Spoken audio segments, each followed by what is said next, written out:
Hello po mga higala, pabalik na po kami ng Lake Louise kasi papunta pa po kami ng Morin Lake.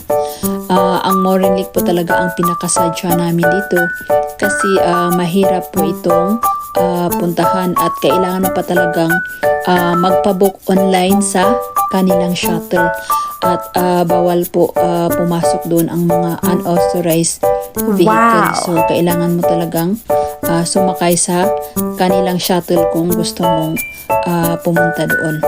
So since maaga po kaming nakarating dito sa Banff, so kaya dumiretso na lang po kami sa Payto Lake para naman sulit yung namin, yung bordo namin. So since pabalik na po tayo ng Lake Louise, so dadaan muna kami ng Bow Lake. So ayan, makikita na po natin ang Bow Lake.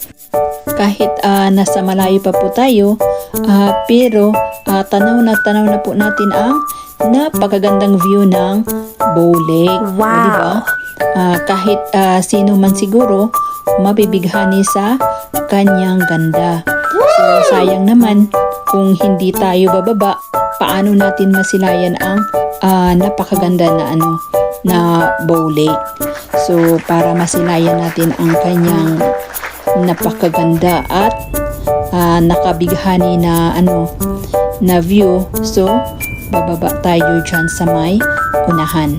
So hahanap na po tayo ng maparkingan ng ating sasakyan para makapagbaba tayo. Wow. Sa wakas, andito na po tayo sa Bow Lake. So, bababa po tayo dyan. So, yung nakikita nyo na dalawang tao. So, dyan tayo. Bababa po tayo dyan. So, dandahan lang tayo kasi medyo matarik po yung daan pababa. Baka po tayo, baka maslide. O, diba? So, ayan. Nawakan ko na po ang tubig ng Bow Lake. At malamig talaga ang tubig niya, parang ice water. At saka ayan, diba, grabe, it's amazing, grabe talaga si Mother Nature. Super ganda talaga. So marinig mo yung sounds ng tubig. So akyat na tayo pabalik kasi baka na tayo mahuli sa ating shuttle. Diba? So sa hindi pa nakapunta dito sa Bow Lake, so ito lang naman ang kanyang ganda.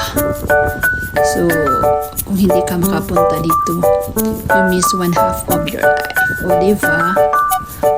Tara na, let's go. Ayan po yung namin, yung picture namin. So, ayan si Bossing. Wow. Hello, Bossing. Diba? Charot, ang ganda. Wow. Charot.